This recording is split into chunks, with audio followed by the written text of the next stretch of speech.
Hello, everyone, and welcome to another riveting episode of Full Throttle here on Unprecedented TV, where we dive head on into the challenges facing British drivers and much more besides. I'm Paul Naylor, Communications Director for the Alliance of British Drivers, and today we're talking with independent researcher, climate realist, and net zero skeptic Ben Pyle. Hi, I'm Gregory, Policy Director of the Alliance of British Drivers.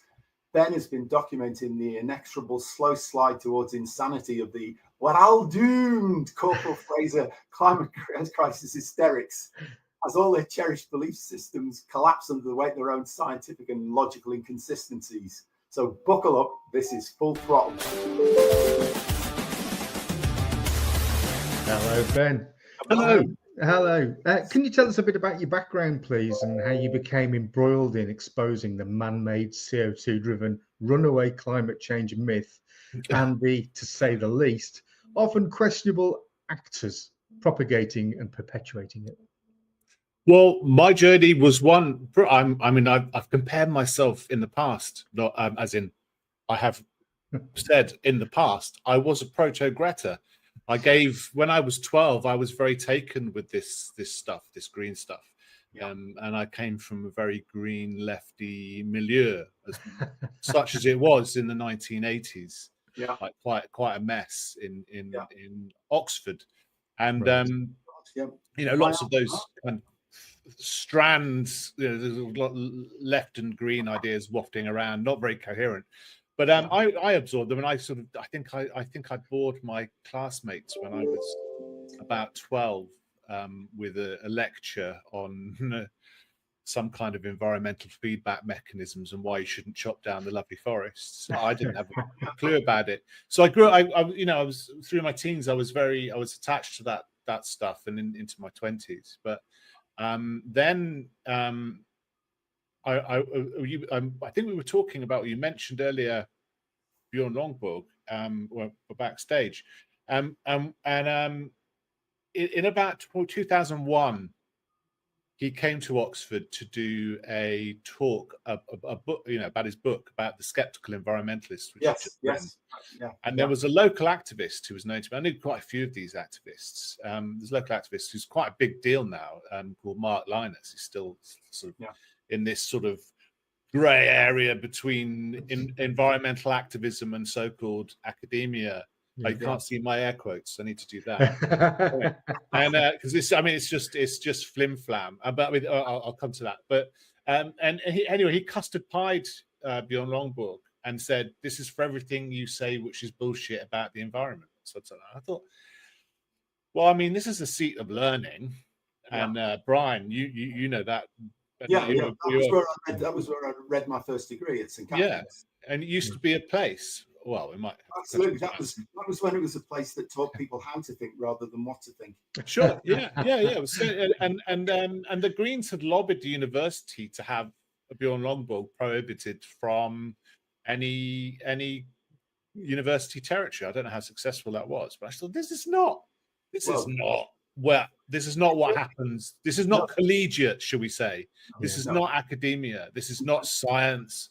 This is not anything that is owed to the Enlightenment. This is a really deeply regressive thing, and it quite quickly turned my whole view upside down. And I bought Bjorn's book and I read it, and I thought, well, that's an interesting journey, because then his journey, you probably know, started out as an attempt to debunk the work of Julian Simon, this economist. I won't go too much into Simon's work here, but he sort of pointed out that as we develop technologically and economically, the resources from which we draw from grow. So resources are resources. I mean, it sounds like when you try and explain this to people, sometimes, I mean, they're just so cynical. They miss the point, because it sounds so sort of what's the word? Almost philosophical waffle, But actually, resource is a relationship between human ingenuity and the material world. It's not just that you've got a stack of stuff that could be energy and that's a resource. No, if you can use it, it's a resource. Yeah. And it was, I mean, and this has all sorts of wonderful implications for our economy and our ways lives, which I think are worth exploring. But anyway, Bjorn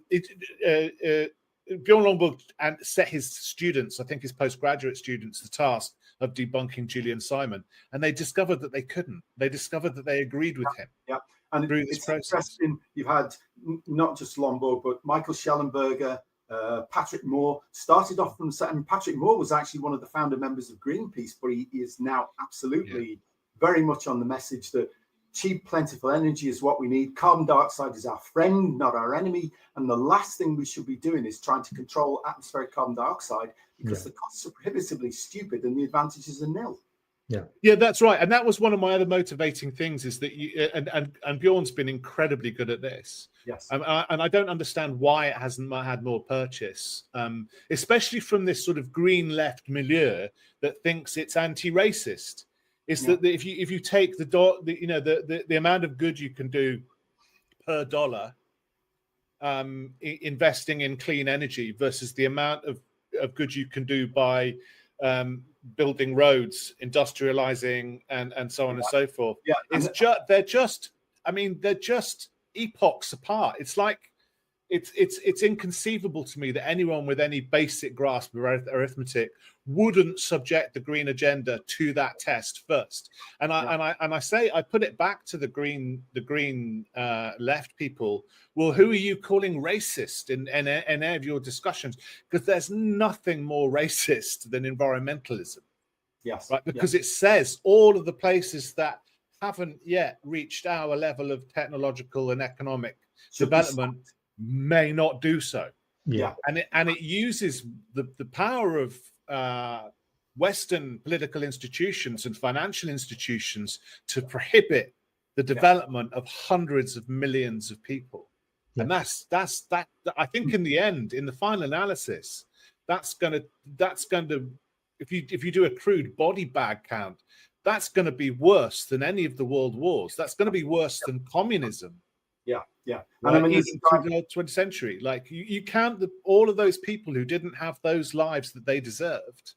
Yeah, that's an awful thing. And so that's why that's kind of been my angle since then.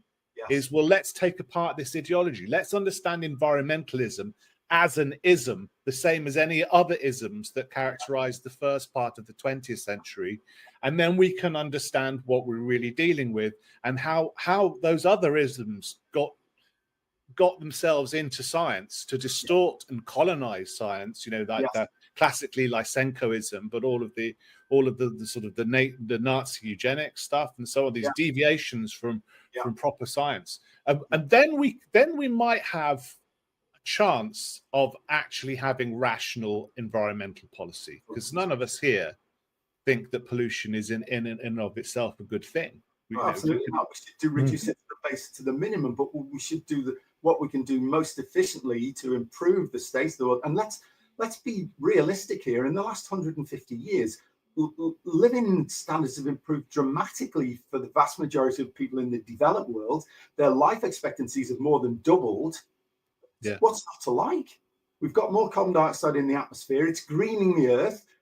NASA photography shows us that it's greening the earth. We're getting more fertile land, better plant yields. We can feed ourselves if we can distribute the food properly and use the energy efficiently to distribute it. So, where's the threat? Where's the climate crisis? We might have warmed a degree or so, but we started from probably the lowest temperature in the last 10,000 years when we started our measurements. And there's a brilliant video, We Live in Cold Times, by Jorgen Petter Steffensen, I think it is, where he describes how they get the ice cores and how they reconstruct the temperature record, and basically says, well, if you want to do a serious experiment on and understand what's happening, we started absolutely the worst place, because the temperatures are always going to go up from where they were, and you can't extract what's man-made and what's not. And there are so many factors that IPCC doesn't even look at, like cloud cover, cosmic rays, ocean currents. They don't factor into their equations, and their climate models as a result go up like that. Yeah. And the temperatures are going less. And there's a brilliant graph by John Christie, which you've probably seen. He's from the University of Alabama, Huntsville in Alabama, and he shows all the climate models, and then he shows the average of all the climate models, which shows the temperature going up like that, and then he shows the one correct model, which is the Russian one. Hi, I'm Lembit Opik, head of Unprecedented TV, and also presenter of Lembit Opik Live 5 days a week from Monday to Friday, where we find the facts, kill the spin, and tell it like it is about the stories making the headlines all around the world. Our mission is to give you the facts and our views and help you decide for yourself what you think about the pressing matters of the day. And that's not all. If you subscribe to Unprecedented TV on our YouTube channel, you'll find a great selection of fantastic presenters producing interesting shows all through the week. I hope you will join us and myself on Monday to Friday at Lembit Opik Live. Our aim is not to beat the mainstream media, it's to be the mainstream media and return free speech to the airwaves. Thanks very much for watching this. Please watch our shows. I'm Lembit Opik. This is Unprecedented TV. We'll see you soon. Well, we were talking about climate models, and the problem is that climate models are what's driving the policy, not the actual temperature measurements. So all the policy. I mean, I would take issue with that to an extent. I think it's not that simple. But I think you raise a good point because you start in the 19th century. And all of these models, what they have done is a number on the generations that followed, Generation X maybe or something. The kids who think they have no future, and it's a real pity that when at the peak of that mini ice age into the 1850s or whatever, at the end of the 19th century. In continental Europe, in countries as advanced as Germany, infant mortality was heading towards 50%. And yet it is now that children think they have no future when infant mortality is much closer to 0.5%. It's a tiny fraction. It's mostly a rounding error if we try and turn it into sort of those kind of percentages. It's a radically different world. From that cold, whether that's because of the temperature, whether that's because of wealth, it is completely different, and we're not vulnerable to the elements. I mean, even in the 1950s in Britain, people were far more exposed to environmental risks. But anyway, what I'm getting at with the models, I think aren't the driver. I think green ideology is the basis for models. So if you go back even to the 1960s and the beginnings of the green agenda in total, not just the climate agenda, models were being used to in attempt to sort of understand society's interactions with the natural world. But I think they just presupposed green ideology. So and that is that we live in a sensitive niche, the same as any other biological organism, or in theory, they're the same as any other biological organism, which once removed, that population is doomed. Whereas in reality, as Julian Simon pointed out, we create our own niche, we create our own circumstances, and now we live in a range of circumstances from like -40 to +40. Human civilization can flourish. So that would seem to me to just scupper ab initio any real science that claimed to be able to understand the interactions between the human and natural world. I think it's sort of like any science that claims that as its basis is pretty much on hiding to nothing. It's ideological foundation. But the idea of nature being the provider of wealth rather than human ingenuity being the spark of wealth is extremely powerful. Because it's poetic, it resonates with us, our emotions. Gaia principle, isn't it? Yeah. And I think models have gone in search of, in the way sort of esoteric mathematicians sort of went to look for God in pi or something. They tried to give substance to Gaia in these models. They try to say, and there's a very interesting, in fact, it was Mark Linus again, when he stopped throwing custard pies at people, he wrote a book called The God Species, which attempted to sort of reformulate environmentalism into something more rational. And he said that there's a sort of a principle which must be true about Earth as a self-organizing system, a bit like James Lovelock's hypothesis. But actually, it might be just as much the case that it's not.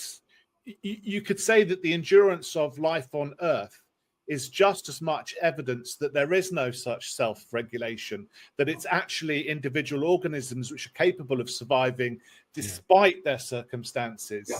And he hadn't really properly accounted for that. And I think that's the way ideology leans in on science and impresses on science what's kind of expected from it. But what are its marching orders given by its funders, by its political masters? And I think that's very much become the problem, that it's where's the money coming from and what's their ulterior motive? Because it seems to me now it's very much a command and control. It seems to me, that people talk politically about far left and far right, but for me, they've coalesced because for the inhabitants of Nazi Germany or Marxist or Stalinist Russia, there was no difference. It was just two identical ideologies, but arguing about who's got the right to put the label on the bucket. Yeah, who cares whether the boot standing on your neck is attached to the left or the right leg? Exactly. It's all the same. Very well put. I mean, the Overton window where they were talking about left and right is not. It's libertarian, totalitarian, and it goes that way. Yeah. And the ones who want to impose all this stuff are off at the totalitarian end, and us libertarians are stuck at the other side thinking, what's motivating these crazies? Other than megalomania, of course. It's very difficult to communicate that to people today because these comparisons of 20th century ideologies are so stark. Because it is true, Stalinist purges involved pulling people out of their beds and shooting them in an alley, and liquidating the kulaks, or starving an entire population. But the reason it's not done now is not because those people are any less psychopathic. It's that you can just cancel someone at the push of a button now. Yeah. You can debank someone just like that. And people will go, hooray! When Nigel Farage was debanked, and grateful to him for exposing the realities of what we might call ESG and so on, is that this, I wondered what they really thought that was going to happen. And it turns out now that I never know really how much we can trust about any kind of images that come out of China, whether they're counter-establishment or authored by the CCP in its own propaganda. But it looks like people who have low credit scores end up on the streets. And we weren't that far away. I mean, if you take someone who's quite wealthy, Nigel Farage's bank account away from him, ultimately he can't pay the rent, he can't pay the council tax, he can't pay the food bill, can't pay the electricity bill. What do they expect people are going to do? It's a very nasty. It's dystopian, and I don't understand why the majority of people can't understand that, because today it's him, tomorrow it'll be you. You don't seem to understand that because he's in the firing line. Ultimately, they'll also be in the firing line, because certainly the latest, this guy who's allied with Blair on ID cards, the American billionaire. There's a talk he did, I think, at the World Economic Forum. It's really scary, basically saying, we will have total control. You'll have to be on your best behavior or you'll be cancelled totally. No money, no bank account, no ability to travel, nothing. Well, what's the difference between that and Stalinist Russia or Nazi Germany? Yeah, that's Larry Ellison. I'm reliably informed. That's the guy. He gave Blair 237 million, I think, to push through this ID card thing. We're constantly watching and recording everything that's going on. Citizens will be on their best behavior because we're constantly recording and reporting everything that's going on. The first thing a country needs to do is to unify all of their data so it can be consumed and used by the AI model.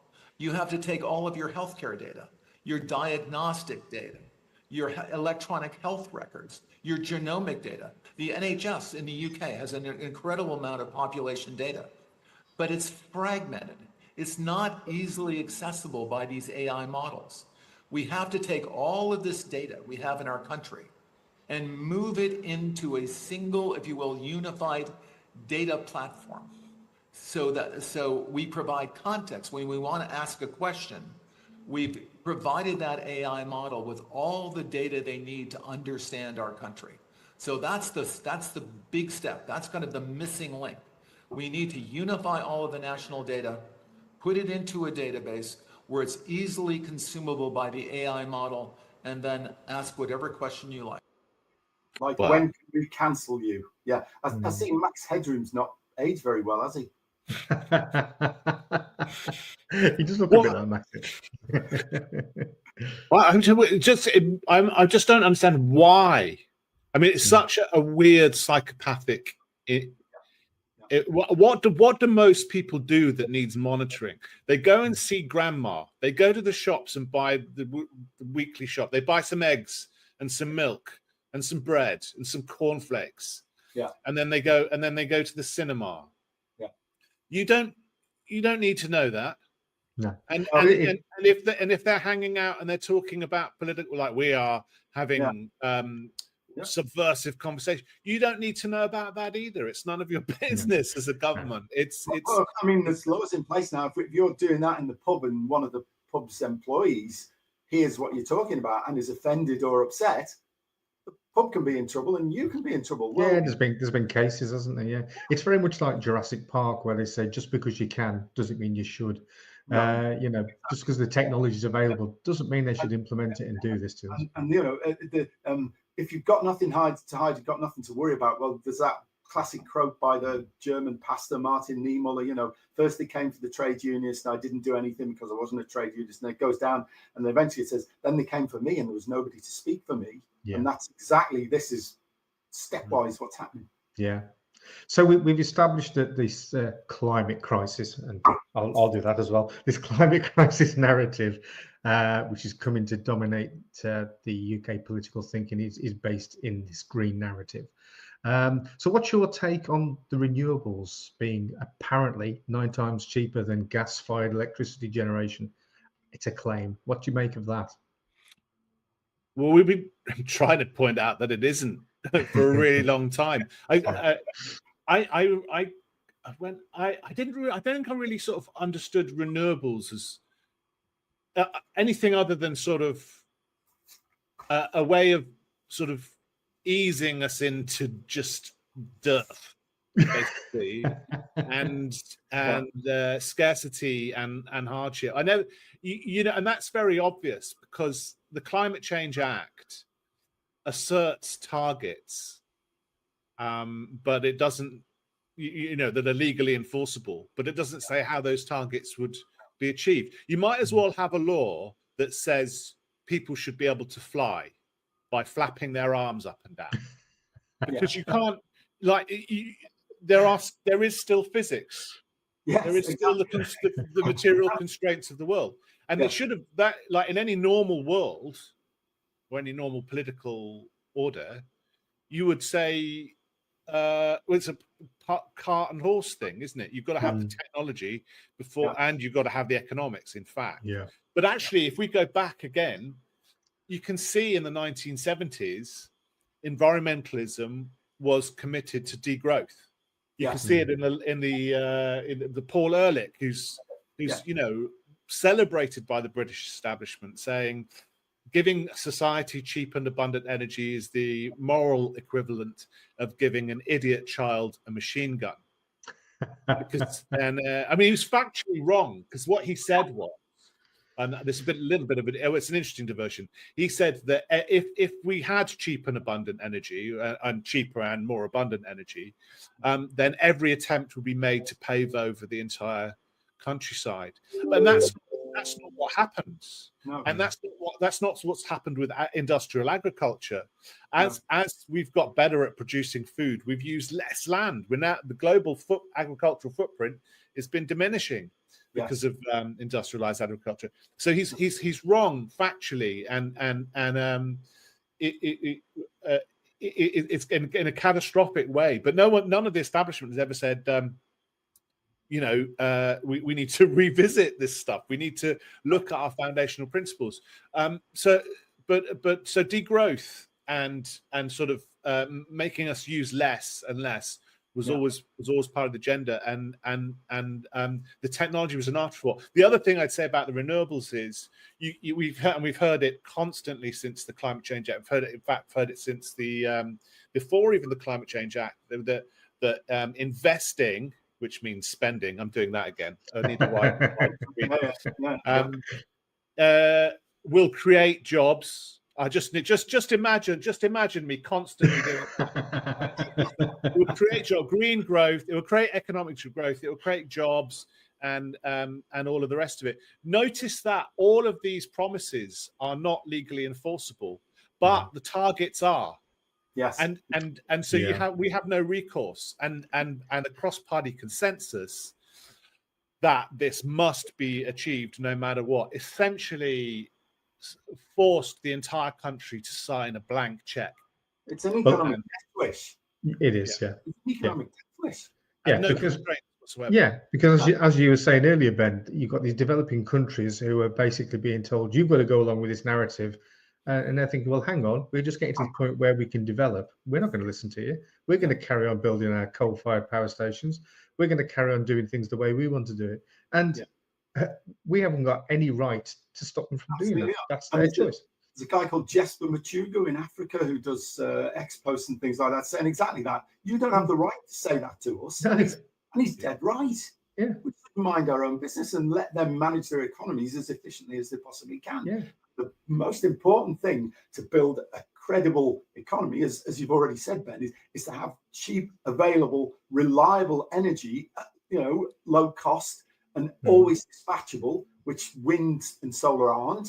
I mean, all you need, we've seen all this stuff with Dunkelflaute in northern Germany, and we're all so interconnected now that if the wind stops blowing and the sun stops shining, and they're still trying to balance the grid to get renewable stuff in, you can see the whole lot collapse like it did in Iberia, and basically the whole electricity supply chain falls out, and then you've had get a day and a half of blackouts, and 11 or 12 people died because there were people who needed to be connected to medical devices and stuff like that, and it's just madness. I think on the green view, they think that's the optimal relationship that we can have with the natural world. I think that, if you really push them on this, they that's regrettable. Yeah. A few people have died. That's terrible. But cracking a few eggs. Yeah. And they think. I mean, I'm looking out the window. I've been looking out the window today, and there's no wind. And then it's been like this for quite a few days now. And I wonder what do they think people are going to do? There's not a lot of sun either today. Certainly not where I am. It's quite cloudy. So without the sun and the wind, it's a ridiculous concept. Miliband keeps saying, we must build more and more solar and more wind power. But in fact, we've already got too much wind power when it's working efficiently to feed into the grid. Yeah. And so we're paying wind turbine manufacturers and the operators to actually turn capacity off.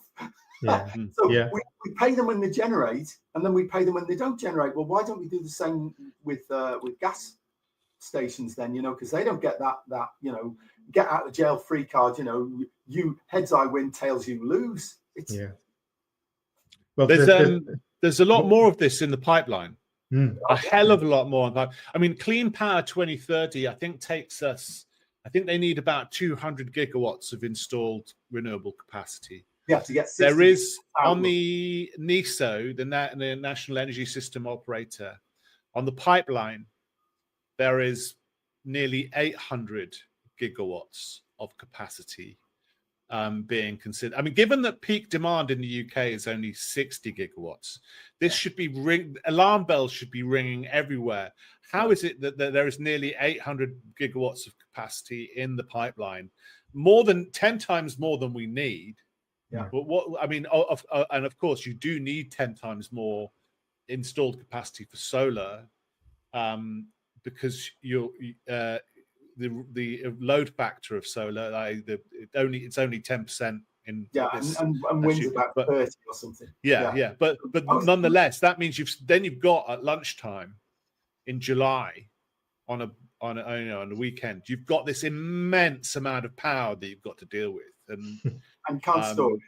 You can't store it, and it's well, a lot of that 800 is actually storage, but it's just absolutely vast amounts of money that's sort of waiting to get rent on the backs of ordinary people's households. So I think I think it's going to create a situation where you are going to need Tony Blair's and Larry Ellison's dystopian visions to manage society. And I pointed this out when Extinction Rebellion turned up, and they were demanding net zero by 2025, which is now.